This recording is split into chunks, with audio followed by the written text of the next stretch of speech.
तो महापुराण की कथा कहती है, शंकर जी के मंदिर में जब एक लोटा जल लेकर जाओ ना अपने घर से, भगवान शंकर का जब एक लोटा जल तांबे के लोटे में जब पानी भरकर आप अपने घर से जब चले, तो बाबा से घर से निकलते समय मंदिर की सीढ़ी पर चढ़ते समय दो बातों का स्मरण रखें। जितने लोग आस्था चैनल पर सुन रहे हैं, जितने फेसबुक यूट्यूब पर सुन रहे हैं, जितने मोबाइल पर सुन रहे हैं, जितने रेवाड़ी हरियाणा की पवित्र भूमि पर सुन रहे हैं, बड़े सावधानी से सुनिएगा। ये बात हमने किसी कथा में आज तक नहीं कही, आज रेवाड़ी की इस पवित्र भूमि पर यह बात कहना चाहें। दो बातें हैं, एक मंदिर से चलो, घर से चलो तब एक बात कहना है, और मंदिर में, मंदिर की दहली पर, मंदिर की सीढ़ी पर, मंदिर की चौखट पर, मंदिर के अंदर प्रवेश करो तब एक बात है। दो बातें, एक घर से चलते समय लोटा पानी का भरते समय बाबा से कहना है, ये पूरा मेरा घर नहीं आपका घर है, और ये घर का जल मैं आपको देने के लिए इसलिए आ रही हूं क्योंकि ये जल नहीं है, मेरी दशा आपको ये जल बताएगा। तो ये जल मेरा एड्रेस है, जब आप शाम को घूमने निकलो तो मेरे दरवाजे पर 2 मिनट जरूर रुकना। एड्रेस है। एक घर से निकलते समय कहो कि ये मेरा घर नहीं, ये आपका। और दूसरा, मंदिर के अंदर जब प्रवेश करो, मंदिर की चौखट पर जब पांव रखो, मंदिर के अंदर, मंदिर की दहली पर, मंदिर के दरवाजे में जब प्रवेश करो, तब भगवान भोलेनाथ जी से कहना, मैं जैसा भी हूं और मेरे घर के लोग जैसे भी हैं सब आपके हैं और आप हमारे हैं, बस इतना याद रखना और कुछ नहीं।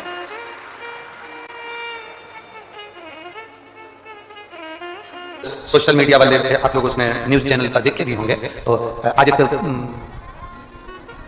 न्यूज पर इंटरव्यू था लाइव, तो उसमें उन्होंने प्रश्न किया था वो श्रीवास्तव दिल्ली से, तो वो प्रश्न करे थे, उन्होंने एक प्रश्न किया था, गुरुजी आपने ये कैसे कह दिया कि कंकर में शंकर, लोगों को सिद्धता भी हुई, आपने कैसे सिद्ध कर दिया, इसको कैसे कह दिया कि कंकर में शंकर है, आप कैसे कह सकते हो कंकर में शंकर है? हमने उनको एक ही बात, थोड़ा ध्यान लगाइएगा, 12 ज्योतिर्लिंग में आप 12 ज्योतिर्लिंग में से एक ज्योतिर्लिंग अगर नागेश्वर को उठाकर देखेंगे तो एक वैश्य अपनी धर्म पत्नी के साथ रहता है, उसके घर में संतान का सुख नहीं है, संतान का सुख नहीं था, तो उसने एक काम चालू करा, प्रत्येक वन में वो एक बेलपत्र का वृक्ष, एक बेलपत्र का पौधा लगाना प्रारंभ कर दिया। क्या काम चालू करा उसने? बेलपत्र का पौधा लगाना चालू किया। अब दुनिया के लोग हमसे कहते हैं कि महाराज जी ने बताया तो हमारे यहाँ 10 साल बाद संतान हुई, कोई कहता है हमारे यहाँ 20 साल संतान हुई, कोई कहता है हमारे यहाँ 30 साल बाद संतान हुई, कोई कहता है महाराज जी ने बताया तो 15 साल बाद संतान हुई, कोई कहता है 8 साल बाद संतान हुई। इसमें शिवर वाले महाराज ने कुछ नहीं कहा, इसमें तुम्हारा जो विश्वास था, तुमने कथा सुनी, पीछे के जितने श्रावण के महीने आपको बोले जाते थे और आपसे वृक्ष लगाने को कहते थे, बोलो सही है कि गलत है? ईमानदारी से बोलो। हमने आपको वृक्ष लगाने के लिए कहा, हमने आपसे कहा कि 1 करोड़ बेलपत्री के वृक्ष लगाना है, और टीवी पर हमने कह दिया सबको लगाना है, और वृक्ष लगाने के फोटो हमको भेजना, हम टीवी पर उसको दिखाएंगे। बोलो किसने सुनी थी वो कथा? सुनी थी ना? हमने कहा उनके फोटो हम टीवी पर दिखाएंगे। आप लोगों ने वृक्ष लगाया, भले हाथ लगाया वृक्ष में, उसके फोटो भेजे, उसके वीडियो भेजे, हमने उस आस्था चैनल पर लिखा। अब कोई कहे कि ये शिवर वाला तो पगला हो गया, सबसे पेड़ लगवाते फिर रहा। अब दूसरा काम उठाया कि निर्माल्य विसर्जन तक चलवाया। निर्माल्य विसर्जन मतलब जो विसर्जन के लिए निर्माल्य होता था वो नदी में जाता था, तालाब में जाता था, सरोवर में जाता था। अब आप निर्माल्य विसर्जन तक चला रहे हो, मतलब मंदिर में सफाई कर रहे हो, मंदिर का निर्माल्य उठा रहे हो, मंदिर का निर्माल्य उठाकर उसको विसर्जन की ओर लेकर जाओ। अब जरा विचार करिएगा, ये शिवपुराण, ये गीता गोरखपुर की जो शिवपुराण हम पढ़ते हैं उसमें हमने पढ़ा, उसमें हमने अध्ययन किया, हमने उसका स्मरण किया। हम ज्यादा विद्वान नहीं है और पढ़ते जरूर है, विद्या अध्ययन करते हैं, इसको हम पूर्ण तरह से उसको दिन रात उसमें क्या चीज मिल सकती है जन मानस के कल्याण। अब हमने उसमें पढ़ा कि बेलपत्री का वृक्ष, बेलपत्र का वृक्ष माता पार्वती जी के हृदय से, अश्रु से बेलपत्र का जो वृक्ष प्रकट हुआ है, मां पार्वती जी मां उमा से कहती हैं, जो पार्वती जी का एक स्वरूप था, जब वो पूछने के लिए उनसे कहती हैं, इस बेलपत्र के वृक्ष को जो रोपित करता है और बेलपत्र का वृक्ष जैसे जैसे बढ़ता है, पार्वती जी कहती हैं वैसे ही उसके घर में वंश बढ़ता है। अब हम बहुत बड़ा शब्द तो पकड़े नहीं, हमने बस इतना पकड़ लिया कि पार्वती जी करेंगे कि बेलपत्र का वृक्ष लगाने पर वंश की वृद्धि होती है, तो हमने भी ये नियम लिया कि सबसे लगा, और सबसे लगवाएंगे। जिसके घर में औलाद नहीं होगी वो 15 साल 20 साल 25 साल बाद होगी जरूर। वो हुआ 25-25 30 साल बाद लोगों को औलाद हुई, 40-40 साल बाद लोगों को औलाद हुई, 55 साल की महिला को 60 साल की महिला को भी औलाद हुई। ये व्यास पीठ में देखो, आपने भी टीवी के माध्यम से देखो। बेलपत्र के वृक्ष का लोग कहते हैं शिवर वाले महाराज के पास कोई विद्या कुछ नहीं है, फालतू की बात है, शिवर वाले महाराज फालतू की बात है। जैसे तुम वैसे हम, माता के घर से तुमने जन्म लिया, माता के घर से हमने जन्म लिया, हमारे पास कुछ नहीं, बस केवल एक ही चीज है, बोल बम का नारा है बाबा। आज एक चीज और देखने को मिली, हमें सब पति चलता था आगे, पत्नी उसका गमछा पकड़कर चलती थी। आज पूरे श्रद्धाम को उल्टा देखा, आज पत्नी चल रही थी, पति उसका पल्लू पकड़कर चल रहा।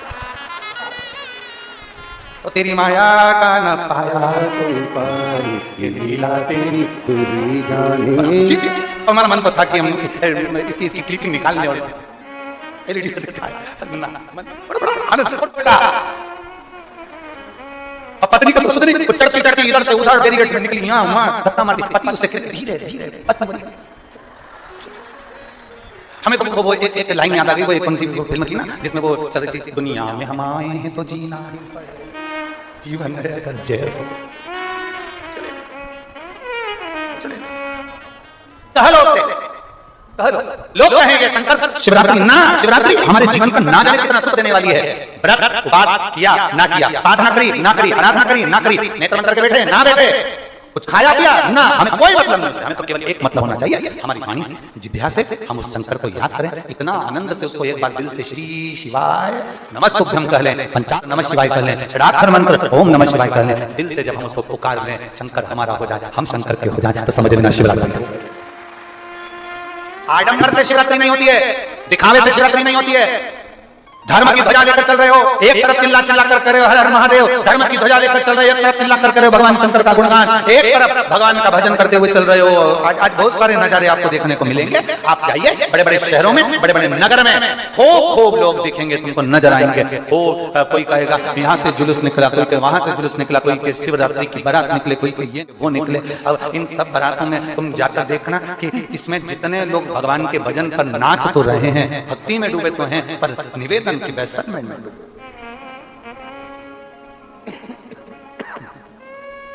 भजन में डूबो, भजन में डूबने में मना नहीं, पर व्यसन में ना डूबो।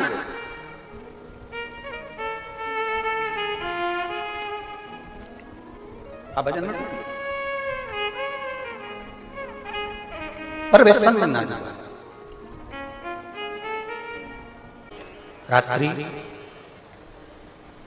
9:15 का पहले पूजन बताया है, सुना है आप लोगों ने? पहले हमने उसको YouTube पे भी डाला है। 9:15 पर एक भगवान देवादिदेव महादेव की आराधना होती है। ये कोई सियोर वाले महाराज ने बनाकर नहीं बताई कि 9:15 पर आराधना होती है, हमारे शास्त्रों में भी उसका उल्लेख है, शिव महापुराण में भी उसका वर्णन है।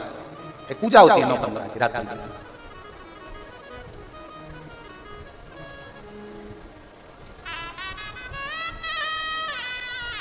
कभी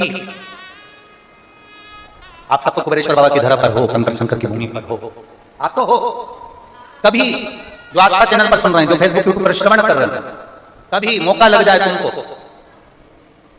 तो ये कुबेर भंडारी की भूमि पर कंकर शंकर की धरा पर आकर रात्रि को 9:15 पर बैठकर एक बार शंकर को अपने दिल की बात श्री शिवाय नमस्तुभ्यं के साथ में कहकर बाबा को विनती कर जाना जरूर, और फिर वापस 3 महीने में आकर बताना कि बाबा तुम्हारी बात को सुना कि नहीं। शिव तत्व की प्राप्ति। यहाँ एक बच्चा बैठा है जो 17 साल का हो गया था, जो चल भी नहीं पाता था और बोल भी नहीं पाता था। 17 वर्ष का बच्चा, पटना के पास बिहार। सीता देवी है, मैं बिहार राज्य पटना जिले से बाबा के धाम आई हूं। कहीं बैठी हो? सीता देवी बिहार राज्य पटना जिले से आई है। कहीं बैठी हो तो हाथ हिला सकते हैं, हाथ हिला। कैमरे में कैसे? ठीक है। बच्चा आया है के साथ? नहीं आया?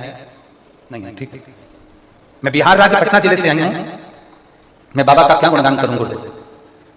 मैं बाबा को माथा टेकने के लिए आई हूं। 2022 में 2023 में मैं बाबा से विनती कर गई थी रुद्राक्षोत्सव में। भीड़ तो यहाँ रहती है गुरुदेव, पर बाबा से जो कहकर जाते हैं ना, बाबा सुनता बहुत जल्दी है। मेरा कई सालों से मैं वर्णन करना चाह रही, मेरे बाबा इकलौता पुत्र है जिसका नाम आशीष है, उसे रोग घेर लिया था, रोती थी उसको देखकर। 17 साल का हो गया था, न चल पाता था, न बोल पाता था, और मेरे बाबा ने ऐसी कृपा कर दी। मैं 22 में आई, 23 में आई, बाबा के धाम में बस कहने के लिए आती हूँ। शिवपुराण में ये रुद्राक्षोत्सव नहीं है गुरुदेव, ये भोलेनाथ जी से एक माता पिता अपने दिल की बात कहने के लिए आते हैं। गुरुदेव, मेरा 17 साल का बेटा बोल नहीं पाता, चल नहीं पाता, उसको देखकर मैं दुखी होती थी, पर मेरे बाबा ने ऐसी कृपा कर दी।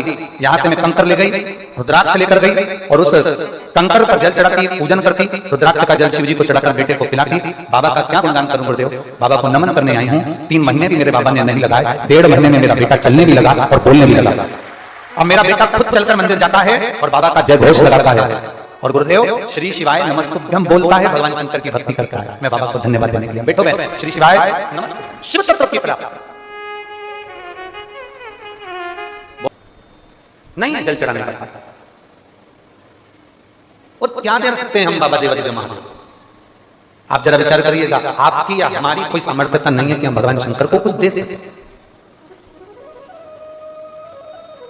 वो कहते हैं तेरी पूजा में जल ले आई, उसे बछड़ा भी झूठा, उसे मछली भी झूठा कराई। तेरी पूजा में दूध ले आई, उसे बछड़ा भी झूठा कराई। तेरी पूजा में फूल ले आई, उसे भौरा भी झूठा कराई। जल कैसे चढ़ाऊं भोले कैसे रिझाऊं महादेवा, भोले कैसे करूं तेरी सेवा। हम कुछ नहीं जानते, ना हमें मंत्र आता है, ना तंत्र आता है, ना हमें साधना आती है, ना भक्ति जानते। आप में कई लोग बड़े विद्वान बैठे होंगे, हम मना नहीं कर सकते कि आप विद्वान नहीं, आप बहुत विद्वान। पर कोई हमसे कह दे कि ईश्वर वाला महाराज विद्वान है तो नहीं, हम विद्वान हो ही नहीं सकते। हमें कोई विद्वत्ता नहीं, ना हमें मंत्र आता है, ना हमें तप आता है, ना हमें साधना आती है, ना हमें कुछ आता है। हमें तो सही मायने में तो भजन गाना भी नहीं आता। हमारे पास कोई स्वर वर्ग थोड़ी ना। अभी हम दीनानाथ जी से कहते हैं और हमारे को बिठा दो उसके पास में, तो दीनानाथ जी कहेगा क्या गुरुजी तुमने कौन सा स्वर लगा? हमारे पास स्वर भी नहीं है, हमें गाना भी नहीं आता, हमें जब साधना भी नहीं आती, हमें श्लोक भी नहीं आते, हमें भजन भी, हमें कुछ नहीं आता। बस एक चीज आती है, इतना जरूर जानते हैं कि हमें एक चीज आती है, बाबा को एक लोटा जल चढ़ाना और श्री शिवाय नमस्तुभ्यम कहना। बस इतना आता है, शंकर जी का नाम। और जिसने इसको पकड़ लिया, जो जान गया ना एक लोटे जल को। अच्छा एक बात बताओ, तुम्हारे यहाँ पौधा लगा, पौधे की एक एक पत्ती को पकड़ के पानी देते हो क्या? जम के बोलो जरा। नहीं। पेड़ के एक एक पत्ती को पानी देते हो, एक एक डाली को पानी देते हो? नहीं। पानी कहाँ डालते हो? जड़ में। पानी कहाँ डालते हो? नीचे। पानी दी जड़ में, पहुंच गई पत्ते पत्ते में। अब कोई कहता है कि तुम इस देवता को भी मानो, कोई कहता है तुम्हारे यहाँ कालसर्प को दोष लग गया, कोई ने कह दिया तुम्हारे यहाँ पितृ दोष लग गया, तुम्हारे कोई ने कह दिया तुम्हें वास्तु दोष लग गया, कोई ने कह दिया तुम्हारे ऊपर किसी ने टोना कर दिया, कोई कहते तुम्हारे ऊपर किसी ने कुछ कर दिया, कोई कुछ कहता है, कुछ कहता है। जिसके पास जाओगे वो कुछ ना कुछ जरूर बताएगा, ये निश्चित है। तो ये इतने सारे पत्ते पे पानी देने से अच्छा है एक लोटा जल उठाओ, शंकर जी को चढ़ाया, शंकर जी को चढ़ा दिया। सारे ग्रह, सारे देवता, सारे देव सब उसी में है। तुम पुराण तो पढ़ो, शिव महापुराण में लिखा है 9 ग्रह शंकर जी के पास है। चंद्र, राहु, केतु। जब राहु के सिर कट गया और राहु चंद्र को मारने के लिए जब आया, चंद्र छुप गए भगवान के पास में, तो राहु ने भी हाथ जोड़ लिया, मुझे भी आपके साथ रहना। शंकर जी ने उसको भी जटा में रखा।